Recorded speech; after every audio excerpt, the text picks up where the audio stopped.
Goeiemôre broers en susters. Hartlik welkom by die erediens vanmôre. Ons glo en vertrou dat ons ook saam met mekaar nader aan ons Here gaan groei. Wat 'n voorreg om in die huis van die Here te wees vanmôre. En in die lig daarvan net 'n paar afkondigings wat ons graag met u wil deel van die kerkraad se kant af. Daar's vanmôre kategese na afloop van die erediens. Dis les 9 vir die hoër en die laerskoolkinders. Ons het dan vanmôre, julle sal onthou, ons het 'n tydjie gelede met u gedeel dat ons as kerkraad die preekbegeleiding van ons kleuters goedgekeur het. Op hierdie stadium gaan ons dit 1 keer per maand laat plaasvind. Vanmôre is dan daai geleentheid. Ons gaan dan met die sing van die Psalm in voorbereiding tot die prediking net geleentheid vir ons kleuters gee om agtertoe te beweeg. Dit is die 3 tot 6 jariges, die wat 6 word hierdie jaar, wat dan agtertoe beweeg en dan gaan hulle saam met Tannie Henry en Tannie Drien. Ek net vinnig kyk of julle net julle hande sal opsteek. Daar agter sit Henry, Drien sit hier voor. Hulle gaan julle dan daar agter ontmoet. Ek vra asseblief dat net die kindertjies gaan, nie ouers en kinders nie, net die kindertjies. Hulle gaan dan rustig saam met die twee dan afstap en hulle gaan dan hierdie preek wat ons kry op 'n verstaanbare manier vanmôre dan daaronder kry. En dan kom hulle terug saam met die kollekte wat opgeneem word. Dan is daar vanaand ook na afloop van die erediens vir ons koffiekroeg vir ons hoërskooljeug. Dan het ons aanddiens vanmôre is 5:30. Onthou asseblief daar's eerskomende week het ons donderdag aand het ons woord en brood geleentheid waar ons dan ook saam gaan lees en onthou wat het gebeur rondom die Paasgebeure. En dan het ons ook Vrydagoggend ons goeie Vrydagdiens om 9:00 waar ons ook saam nagmaal gaan gebruik. Indien u vriende of familie het wat saam kom kuier en graag saam wil nagmaal gebruik, vra ons asseblief dat julle 'n getuigskrif sal saamneem en aansoek sal doen om saam met ons nagmaal te gebruik asseblief. Dan wil ons ook welkom sê aan nuwe intrekkers en besoekers. Nuwe intrekkers ontmoet asseblief die ouderling aan diens hier voor die preekstoel om 'n lidmaat besonderhede vir hom in te vul. Dit sal broer Freek Stoop of broer Corneille die jager wees. Albei hierso sit broer Corneille, broer Freek sit daarso. Een van die twee sal julle hier voor ontmoet. Dan gaan ons vanmôre voort om vir broer Marcus Saiman te bevestig in die ampt van ouderling. Ons is dankbaar ook dat hy die roeping as ouderling opgevolg het. Dan het ons na afloop van die erediens het ons dan kategese opening. So ek vra groot asseblief ouers en kinders, woon asseblief die kategese opening na afloop van die erediens by, dat ons die kwartaal ook net op die gepaste wyse weer begin asseblief. Dis dan dit van die kerkraad se kant af.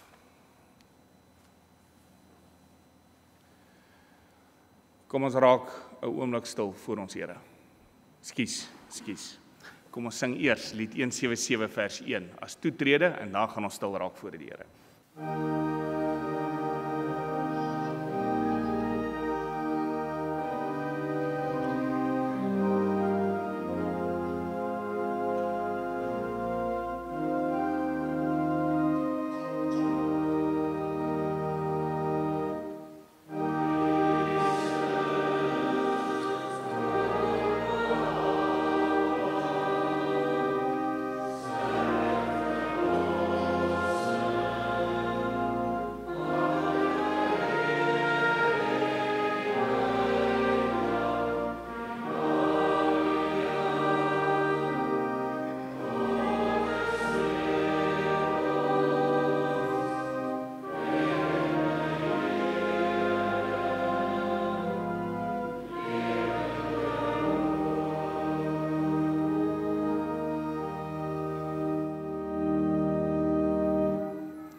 Ons raak stil voor ons Here.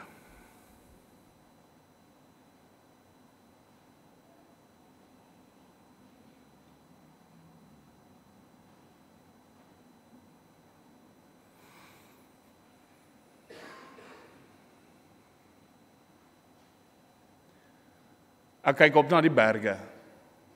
Waar sal my hulp vandaan kom? My hulp is in die naam van die Here wat hemel en aarde gemaak het en getrou bly tot in alle ewigheid. Verhef julle harte tot God, ontvang sy seën, genade, barmhartigheid en vrede vir julle van God ons Vader, ons Here Jesus Christus, ryklik vermeerder deur die werking van die Heilige Gees. Amen. Kom ons staan, dan sing ons saam 'n loflied vir die Here. Ons sing Skrifberinge 1:2 daarvan die eerste en die tweede vers en dan bly ons staan om saam ons geloof te bely.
Ons bely saam met die kerk van alle eeue ons ewige en ontwyfelbare Christelike geloof, as ons elkeen in ons harte saam bely dat ons glo in God die Vader, die Almagtige, die Skepper van hemel en aarde, en in Jesus Christus, sy eniggebore Seun, ons Here, wat ontvang is van die Heilige Gees, gebore is uit die Maagd Maria, wat gelei het onder Pontius Pilatus, gekruisig is, gesterf het en begrawe is, en die angste van die hel tot die dood toe ondergaan het, wat op die derde dag opgestaan het uit die dood, opgevaar het na die hemel en sit aan die regterhand van God, die Almagtige Vader, waarvandaan hy sal kom om die lewendes en die dooies te oordeel.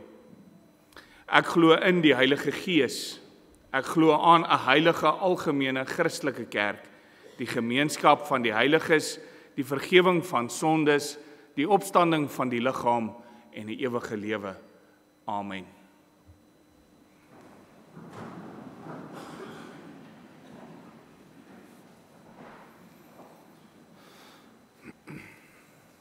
Ons luister vanmôre saam na die wet van die Here, soos dit vir ons opgeteken staan in Eksodus 20. Eksodus 20, ons lees vanaf vers 1. Natuurlik as ons saam luister na die wet van die Here, dan kyk ons daarna deur die oë van Nuwe Testamentiese gelowiges wat weet dat Jesus die eise van die wet vervul het, dit volkome gehoorsaam het, sodat ons deur hom vrygemaak word. Kom ons luister saam na die wet van die Here dan as riglyn vir 'n dankbaarheidslewe, 'n dankbare reaksie op die feit dat ons gered is. Toe het God al hierdie gebooie aangekondig. Ek is die Here jou God wat jou uit Egipte, uit die plek van slawerny bevry het. Jy mag naas my geen ander gode hê nie. Jy mag nie vir jou 'n beeld of enige afbeelding maak van wat in die hemel daarbo, of op die aarde hieronder, of in die water onder die aarde is nie. Jy mag hulle nie vereer of dien nie, want ek, die Here jou God, hy's onverdeelde trou aan my. Ek reken kinders die sondes van hulle vaders toe, selfs tot in die 3de en 4de geslag van die wat my haat. Maar ek betoon my liefde tot aan die 1000ste geslag van die wat my liefhet en my gebooie gehoorsaam. Jy mag die naam van die Here jou God nie misbruik nie, want die Here sal die een wat sy naam misbruik nie ongestraf laat bly nie. Sorg dat jy die Sabbatdag heilig hou. 6 dae moet jy werk en alles doen wat jy moet, maar die 7de dag is die Sabbat van die Here jou God.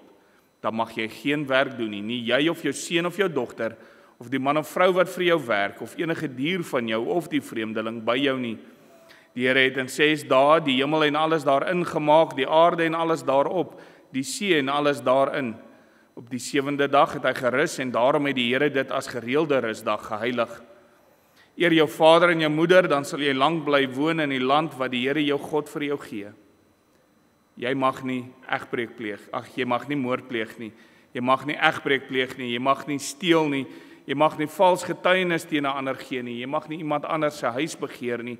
Jy mag nie sy vrou begeer nie, ook nie 'n slaaf of slavin, 'n bees of 'n donkie, of enigiets anders wat aan hom behoort nie. Soos ons vir mekaar vooraf gesê het, luister ons na die wet nie vanuit die perspektief van iemand wat onder die wet se juk geplaas word om dit te gehoorsaam sodat ons gered word nie. Ons luister na die wet omdat Christus dit vervul het en dit nou vir ons 'n riglyn vir ons dankbaarheidslewe word. Kom ons sing dan van die vryspraak in Christus. Skrifbereiding 5:4 verse 1 en 2 terwyl ons so sit as deel van ons versoeningsdiens, die feit dat Christus ons vrygemaak het, antwoord op die preek dan op.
Kom ons bid saam.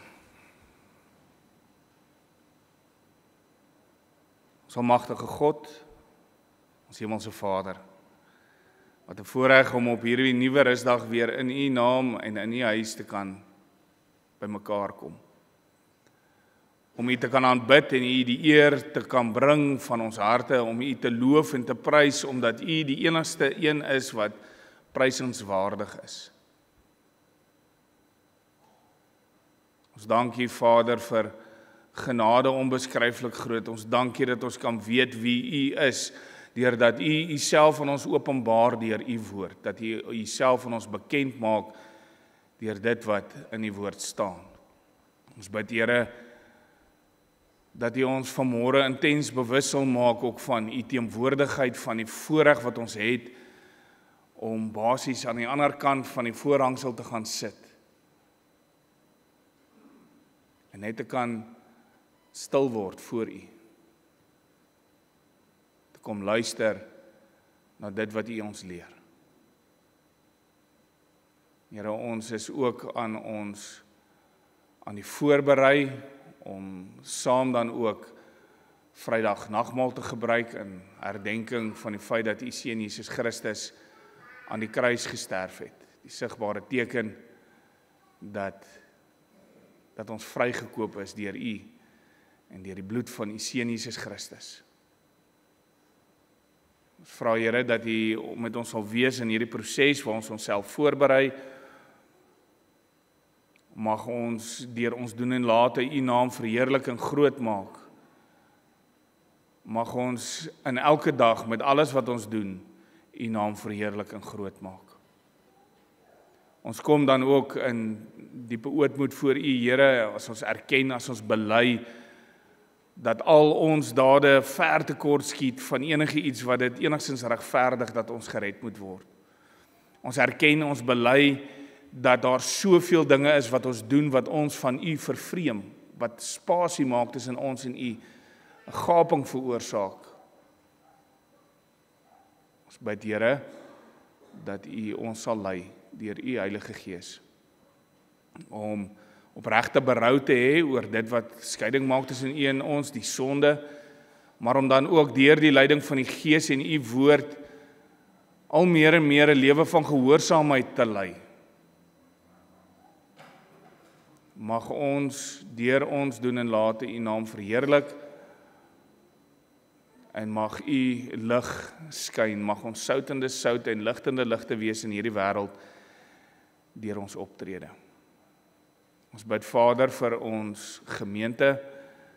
Ons dank U, Vader, vir 'n groot groep kinders en ouers wat hier is vanmôre, ook vir die kategese. Ons vra, Here, dat U ons sal lei ook vanmôre wil U elke ouer en elke kind dit ook op die hart druk, hoe belangrik dit is om ook tyd saam met U te spandeer in die woord, en ook hierso, as ons by mekaar kom in die kerk. Ons bid Vader vir die gebeure rond, of dit wat ons gaan doen rondom woord en brood, dit wat ons gaan doen by Goeie Vrydagdiens, dit wat ons gaan doen met die Paasdiens, mag dit alles U naam verheerlik en groot maak. Ons bid Vader vir hulle wat op hierdie stadium deur tye van beproewing gaan, of operasies het wat voorlê, ons vra dat U met elkeen sal wees, U hand van seën en bewaring oor elkeen sal hou, as dit U wil is, ook daar genesing sal skenk en goeie uitkoms sal gee. Ons bid Vader vir die woordverkondiging vanmôre, ons bid dat U sal wegneem wat skeiding maak tussen U en ons, en gee dat ons die woord hoor na die mening van U Gees, dat ons dit sal gaan uitleef. Ons dank U ook vir die voorreg om vanmôre 'n amptdraer te bevestig. Iemand wat toegewyd is daartoe om U te dien ook. Ons bid Vader vir U leiding, deur U woord en deur U Gees. Ons bid dit om Jesus Christus ontwil alleen. Amen. Ons gaan onsself voorberei op die erediens nou, maar dan vra ek eers dat ons kleuters saam met die begeleidingspersoon of dames net vir ons daar agter sal bymekaar kom.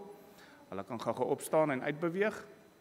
En dan gaan ons saam sing Psalm 1:2, daarvan die tweede vers. Ons sing dit as voorbereiding op die skriflesing en die prediking.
Ons skriflesing kom vanmôre uit Hebreërs 9.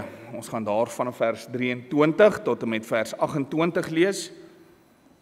Ons luister saam na die woord van die Here. Die aardse afbeeldings van die hemelse dinge moes dus noodwendig deur hierdie middele gereinig word, maar die hemelse dinge self deur beter offers as hierdie.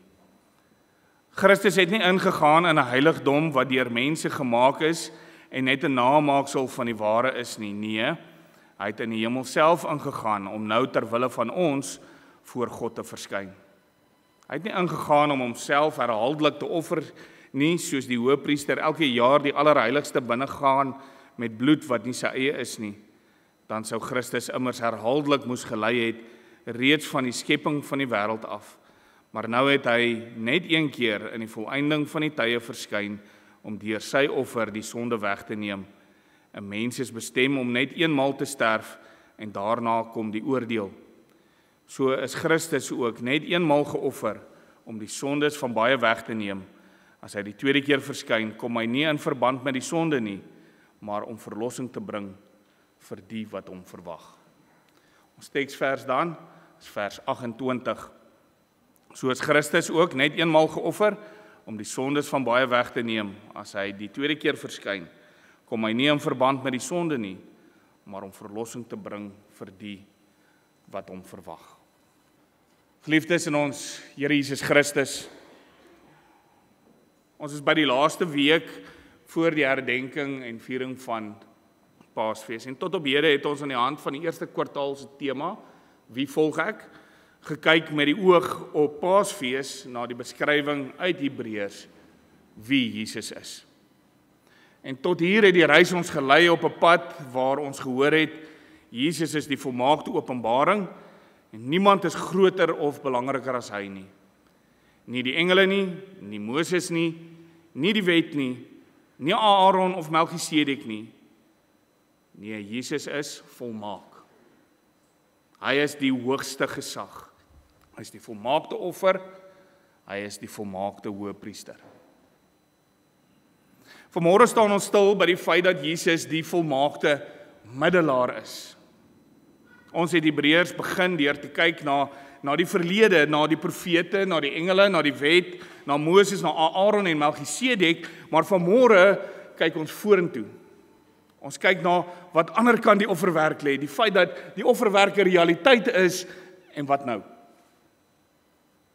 Julle sal onthou ons het met die vorige preek vir mekaar gesê, as ons maar net wou erken dat ons sonde het, sal ons beter verstaan waarom ons verlossing nodig het en sal ons beter begryp wat genade beteken.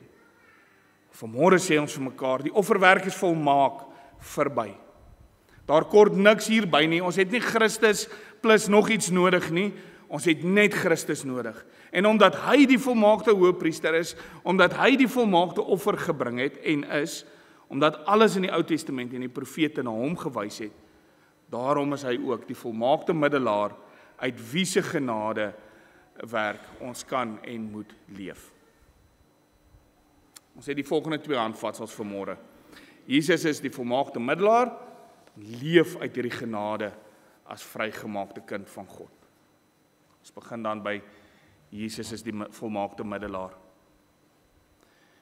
Hebreërs 9 vers 15 leer ons in eenvoudige taal. Daarom is hy ook die middelaar van 'n nuwe verbond.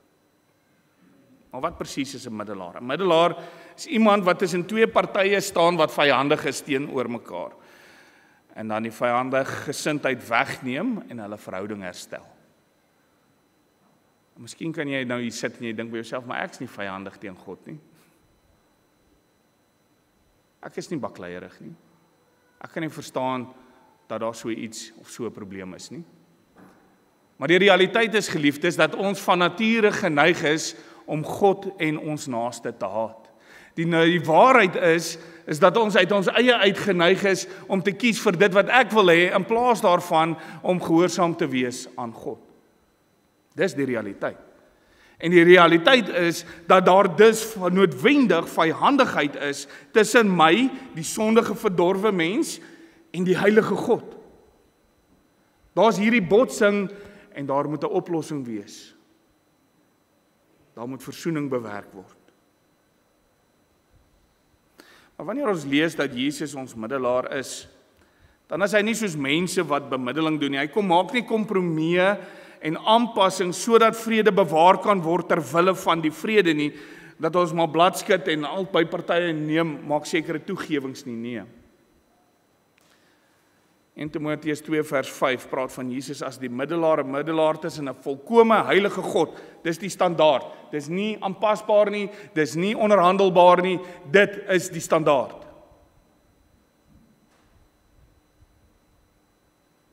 En ons moet by die standaard aanpas. So wanneer hy bemiddeling kom doen, dan is dit tussen 'n volkome heilige God en 'n totaal verdorwe mens. Daar is een God en een middelaar tussen God en die mense, en die mens is Christus Jesus, sê 1 Timoteus 2 vers 5. Jesus se bemiddeling het nie te doen met kompromieë in die konteks van die verbond nie. Daar word nie kompromieë aangegaan op God se heiligheid nie op sy heerlikheid nie op sy regverdigheid nie. Nee, God se heiligheid en regverdigheid word in stand gehou deur 'n middelaar wat 'n totale rekening van die mens betaal, omdat hy volmaak gehoorsaam was, is ons rekening volmaak betaal. Die verbond aan Abraham en die volk is, ek sal 'n God vir julle wees, julle sal 'n volk vir my wees, maar beide Abraham en elke leier na hom het dit nie reg gekry om aan hierdie eise te voldoen nie. Gaan lees Deuteronomium. Deuteronomium is waar Moses uiteindelik die wet weer aan die volk stel, en nadat hy die wet aan die volk gestel het, dan word dit opgevolg met, kan ons maar sê, 'n lys termes en voorwaardes. Hierdie is hoe julle my volk gaan wees. En as julle nie my volk is nie, dan gaan dit gebeur. Dit gaan die gevolge wees. En die volk, en elke leier, en elke priester, en elke profeet, het nie hierdie ooreenkoms nagekom nie. En nie ek, of jy, kan dit doen. Die volk dra die gevolge van ongehoorsaamheid en slawerny. Ons kan dit oorsaak en gevolg noem, wanneer hulle in ballingskap weggeneem word, as hulle in Egipte slawe is, as hulle Assirië toe gaan, as hulle Babel toe gaan. Maar tog word die skerpunt van hulle ongehoorsaamheid word nie op hulle uitgehaal nie. Jy sien, liewe kind van God, eers het Moses by God gepleit dat hy nie die volk moet verlaat nie, maar saam met hulle moet trek. En God in sy genade staan hierdie versoek toe. En hy sê, is reg, ek sal nog saam met julle trek. So, hoe is dit dat hierdie regverdige God wat sê, ek doen wat ek sê, vir hulle sê, ek gaan julle verlaat, ek gaan nie saam met julle trek nie, en dan pleit Moses en dan sê hy, okay, wag, ek gaan saam met julle gaan. Hoe kan dit gebeur? Soveel kere in die Ou Testament tref 'n mens hierdie sogenaamde teenstelling. God is regverdig, maar hy gaan die volk straf volgens hulle oortreding, of die leier volgens sy oortreding, en dan sien hy dit oor in sy genade, en hy sê, maar ek is 'n genadige God. En dan ontstaan hierdie vraag, maar is God regverdig of is hy genadig? Want dit lyk nie asof jy albei kan wees nie. Hierdie spanning, hierdie teenstelling, word opgelos aan die kruis. Want daar aan die kruis, daar roep die middelaar, in lyn met wat Moses daai tyd sê, maar moet ons nie verlaat nie, dan is daar 'n middelaar wat aan 'n kruis hang en uitroep, Eli, Eli, lema sabachthani, my God, moenie my verlaat, of waarom het U my verlaat? Hy word verlaat, sodat die volk nie verlaat word nie, sodat ons nie verlaat word nie.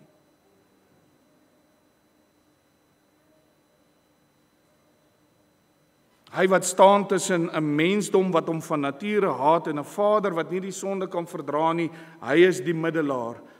En hy roep hierdie dinge uit. Want jy sien, God verlaat die volk nie, want Jesus dra later die gevolge van hulle sonde. Hy straf nie vir Hiskia nie, want Jesus dra later die gevolge van Hiskia se sonde. Dieselfde met Abraham, met Isak, met Jakob, met Moses, met rigters, met Dawid, met Salomo, en so kan ons aangaan. Dit wat God in die Ou Testament tydelik ongestraf laat, word later ten volle in Christus betaal. En so is God beide regverdig en genadig. Want die prys word betaal, maar nie deur jou nie. En nie deur my nie.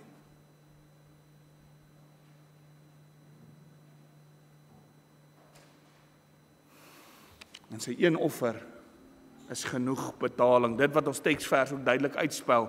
So is Christus ook net eenmaal geoffer om die sondes van almal weg te neem. En dit is die realiteit. Jesus Christus is ons middelaar.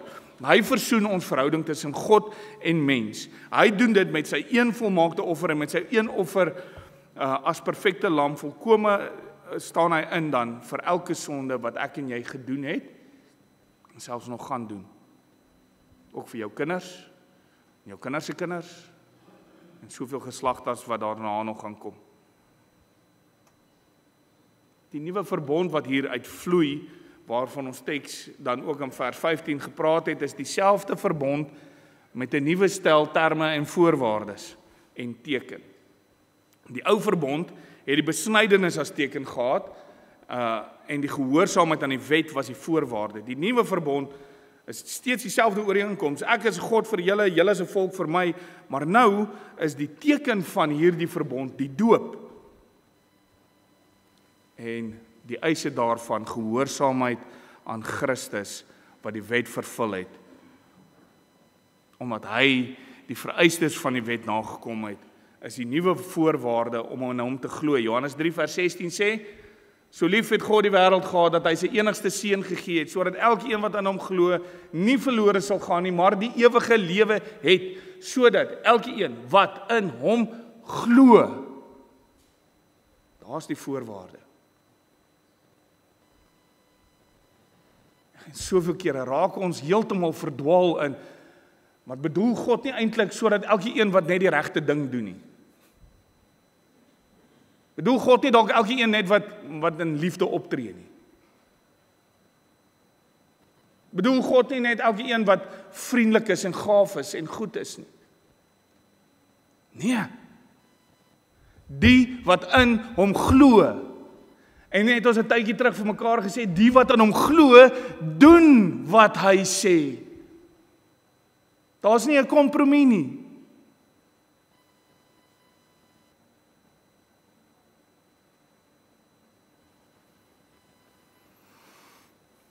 En hier is die ding wat ons nou moet vasgryp, geliefdes, daar is net een middelaar, net een wat die verhouding tussen God en mens kan herstel, net hy is volledig God en volledig mens, en daarom is hy alleen in staat om tussen beide te staan en te bemiddel.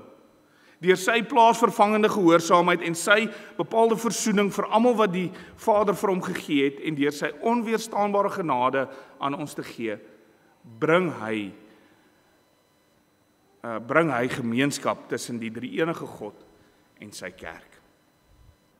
Dit is die salige eenheid tussen God en mense, wat die hele pad van die lewende God, wat die lewende God na ons toe gekom het, en wat ons die hele pad terugneem na ons hemelse Vader toe. Onthou as ons sê, hy is die weg en die waarheid en die lewe. Ek het so tydjie terug vir julle dit genoem.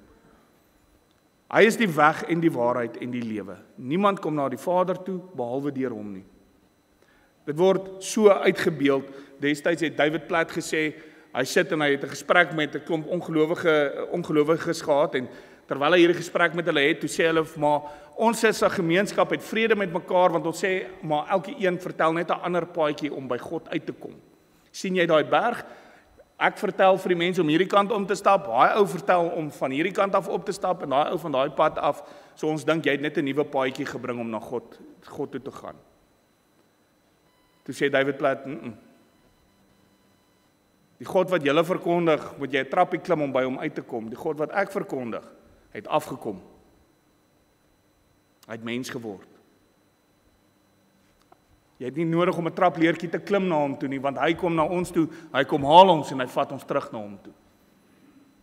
Dit is soveel anderste as hierdie saligheid deur werke verkondiging wat die wêreld vol lê. Dis wat genade is. En daarom kan 'n mens byvoorbeeld dit van toepassing maak en sê, maar hoe vroom sy ook al was 'n mens bid nie deur Maria nie, want sy kan nie bemiddel nie. Ons bid nie deur ons voorvaders of die apostels of enige ander heilige nie. Ons bid nie deur 'n aardse of 'n menslike hoëpriester nie, nee. Ons bid deur Christus, ons voorspraak aan die regterhand van God, die volmaakte middelaar. Hy is die een wat alles vir ons bemiddel. En dan, nou geliefdes van die Here, as ons dit besef, hierdie is die offer, en dit is gebring, en dit is volmaak gebring, en hierdie verhouding is herstel, as ek in geloof na hom toe kom. Dan kom die oproep weer op, laat ons met vrymoedigheid na hom toe gaan. Laat ons sonder vrees, sonder bekommernis tot God nader, want die prys is betaal, daar is vrye toegang vir my en jou. Ons het hierdie wonderlike voorreg, en wat maak ons met hierdie voorreg? Soveel onverskilligheid. Geen behoefte om kerk toe te kom nie. Ons is gelukkig as daar 'n konsep van kerk is, dit moet net nie enigiets doen aan wat ek wil nie. Ons het hierdie wonderlike voorreg, maar ons sê, Here, dankie vir die genade voorreg, ons wil graag die verlossing en die vryspraak hê, maar moenie vir my enigsins sê ek moet verander nie. Die eise is nie vir my nie, ek weet ek het die vryspraak, maar dis al wat ek wil hê. Die res is nie vir my belangrik nie. Dis hoe ons maak met hierdie vryspraak. Ons is onverskillig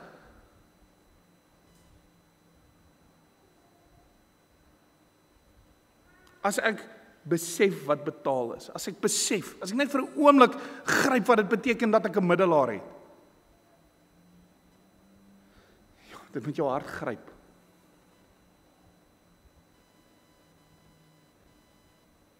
Dit moet jou bewoe maak. Dit moet jou vol ywer maak vir sy koninkryk. Dit moet jou toegewyd maak aan hom wat jou vrygekoop het.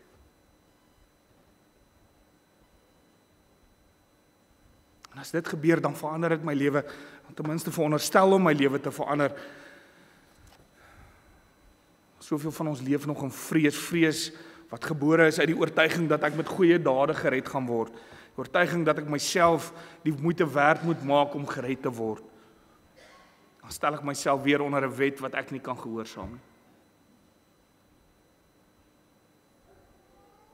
Die feit is, en dit moet ons besef, geliefdes, die eise van die wet is volmaak reeds gehoorsaam in Christus. Christus het dit reeds gedoen, dis afgehandel. Daarom hoef ons nie. Hy staan tussen ons en die heilige God, en wanneer God na ons kyk, dan sien hy nie die sondige Dirk nie. Hy sien nie my en al my gebreke nie.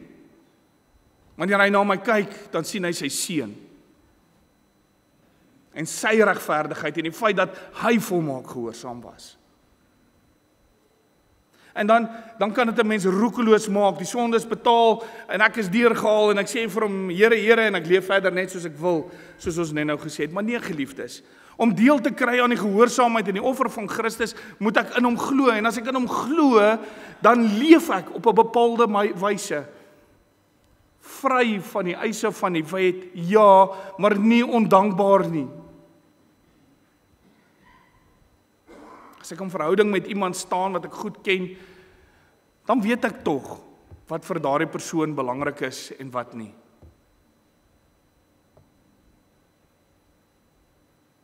As ek by die huis doenig is en ek is besig met 'n sekere ding, dan weet ek of dit my vrou gaan kwaad maak of nie.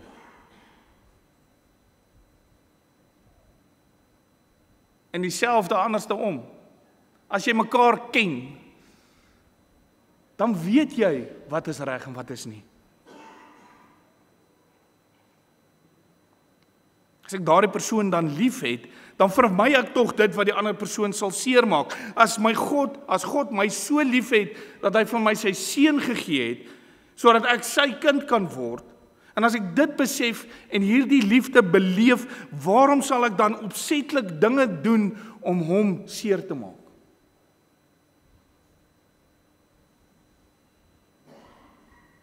God haat die sonde. Waarom sal ek myself verheug daarin om in die sonde te bly? As ek so leef, as ek gemaklik is om in my sonde te leef, sê die Here, dan is dit nie vir my belangrik om hom te ken nie. Dan kan ek vir hom sê, Here, Here, net soos ek wil. Maar dan sê die Here, dan is jy nie my kind nie.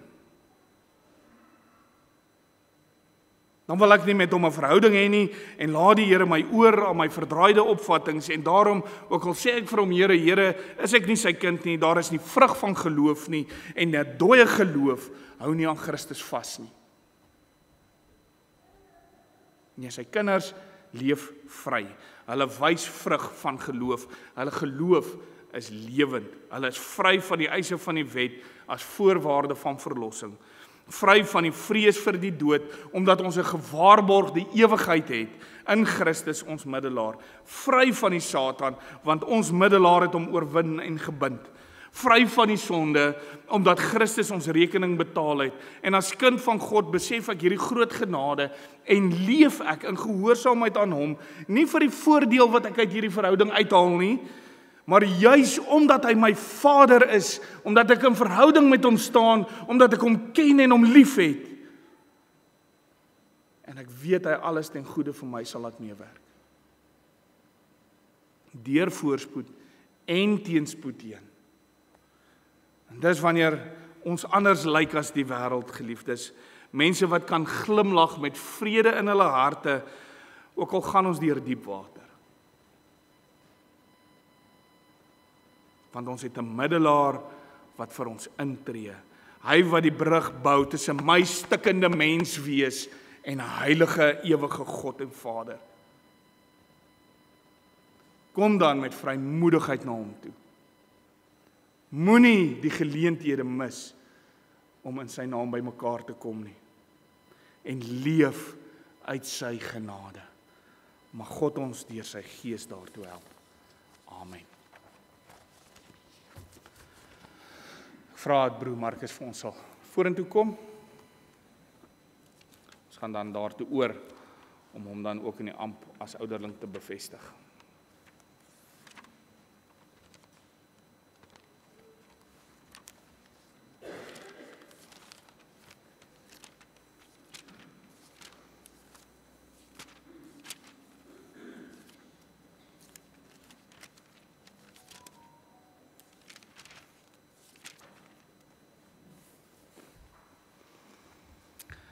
Geliefdes in ons Here Jesus Christus, u het gehoor hoe ons nou verskeie male die naam afgekondig het van broer Marcus, wat as ouderling van hierdie gemeente gekies is, ten einde te verneem of iemand enige iets het, waarom hy nie in sy ampt bevestig mag word nie. Aangesien niemand egter enige wettige beswaar teen hom voorgelê het nie, sal ons hom dan nou in die naam van die Here in sy ampt bevestig. Vir die doel moet u dan ook, broeder, wat bevestig word en ook alle aanwesiges eers uit die woord van God 'n kort uiteensetting van die instelling van die ampt van die ouderling aanhoor. 'n Ouderling is iemand wat die diens van 'n regering in die gemeente van Christus beoefen. Ouderlinge of opsieners het deurgaans in die apostoliese kerk die gemeente met die woord geregeer en versorg volgens die gawes wat die Heilige Gees gegee het. Ons glo dat Christus mense tot besondere dienste in sy kerk roep om die gelowiges vir hulle dienswerk toe te rus tot opbouing van die liggaam van Christus. En daarom rus Christus hulle ook toe met die gawes wat hulle nodig het. As ouderling dan broer Marcus word u geroep om die gemeente te regeer en te versorg. Hierdie diens word nie net aan 1 of 2 toevertrou nie, maar aan al die ouderlinge saam wat onder leiding van en saam met die bedienaar van die woord die kerkraad vorm. Om hierdie diens behoorlik te kan uitoefen, is dit nodig dat die ouderlinge die woord van God deeglik ondersoek en hulle in die rykdom van die evangelie verdiep. Die opdrag as ouderling is dus die volgende. Jy moet toesien dat alles in die kerk behoorlik volgens goeie orde plaasvind, dat die woord en sakramente gereeld en suiwer bedien word en dat die sakramente heilig gehou word. Jy moet daarop let dat die bedienaars van die woord, die ouderlinge en diakens getrou en deeglik hulle goddelike opdragte uitvoer en jy moet die bedienaar van die woord met goeie raad bystaan. Jy moet sorgvuldig let op die leer en die lewe van elke lidmaat en alle Christene met raad en troos ondersteun. Teen die lidmate wat hulle nie bekeer nie en in hulle sondes voortlewe, moet met die kerklike vermaning en tug opgetree word. En die wat berou het, moet weer in die gemeenskap van die kerk ontvang word. Jy moet veral oor die leer en die wandel van die bedienaar van die woord toesig hou, sodat alles tot opbouing van die kerk mag strek en geen vreemde leer voorgedra word nie. Jy moet ook die afvalliges en heidene tot bekering en geloof in Jesus Christus roep, want so vergader Christus sy kerk. Broer Marcus Simon, jy het gehoor wat jou opdrag is, ons vra nou om opreg op die volgende vraag te antwoord. Is jy in die hart daarvan oortuig dat jy wettig deur die gemeente van God en daarom deur God self tot hierdie heilige diens geroep is? Glo jy dat die Heilige Skrif die woord van God is en dat dit die volmaakte leer van die saligheid bevat en verwerp jy alle leringe wat daarmee in stryd is? Beloof jy om die goddelike opdrag getrou en met ywer ooreenkomstig hierdie leer uit te voer en volgens hierdie leer te lewe? Beloof jy om jy aan die kerklike vermaning en tug te onderwerp as jy miskien in leer of lewe sou afwyk? Broer Marcus Simon, wat is hierop die antwoord? Mag die alvermoënde God en Vader u sy genade skenk om in hierdie diens getrou en vrugbaar werksaam te wees. Wees dan as ouderling ywerig in die regering van die gemeente, wees soos 'n wagter oor die huis van God. Vermaan en vertroos elkeen na sy behoefte, gee daarop ag dat die leer suiwer gehou word en dat die gemeente vroom lewe. Wees getrou in die diens en wees 'n goeie voorganger vir die hele gemeente. So sal jy vir jouself 'n eervolle plek in die gemeente verwerf en groot vrymoedigheid in die geloof in Christus en na hierdie lewe in vreugde van die Here ingaan. En u dan, geliefde gemeente, ontvang dan hierdie man as dienaar van God. Stel hy gewillig onder hulle toesig en regering, want hulle waak oor die lewe en sal eendag daarvan rekenskap moet gee. Dink aan die ouderlinge in u gebede. Kom ons sing eers dan nou die seënbede vir broer Marcus toe. Ek vra dat jy omdraai vir die gemeente kyk, dan sing ons staande Psalm 134 vers 4 ook vir hom toe.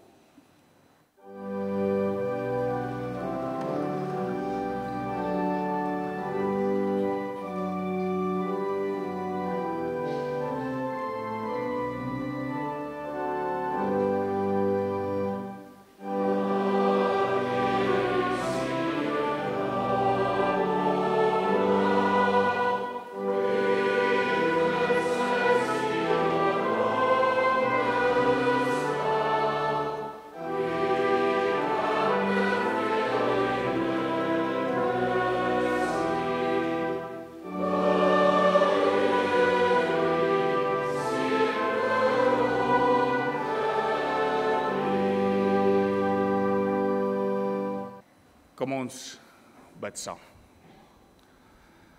Ons almagtige God, ons hemelse Vader, ons dankie vir u woord. Ons dankie dat ons na u toe kan kom en dat ons 'n groot middelaar het wat vir ons instaan, wat maak dat ons hierdie vrye toegang tot u het.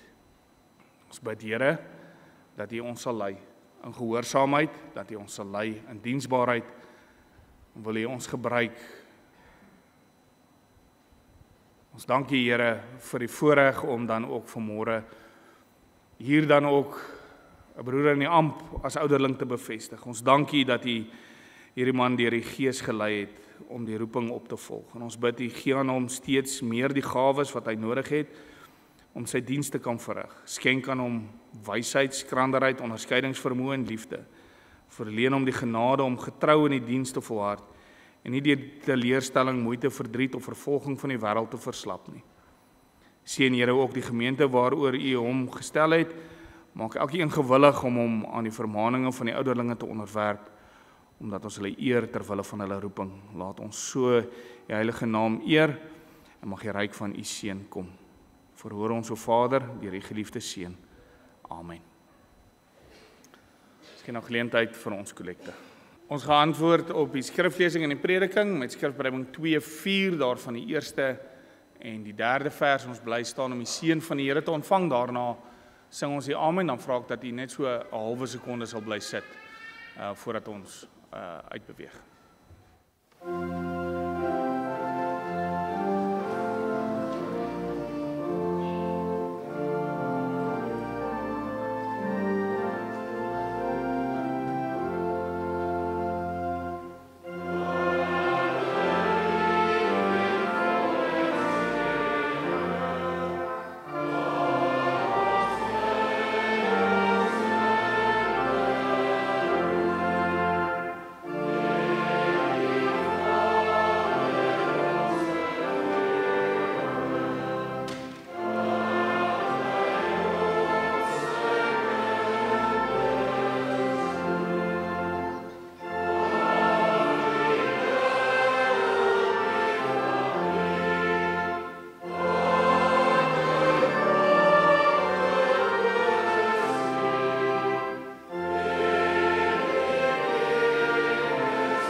Verhef jou harte tot God, ontvang sy seën. Die genade van ons Here Jesus Christus en die liefde van God en die gemeenskap met die Heilige Gees is en bly met elkeen van u. Amen.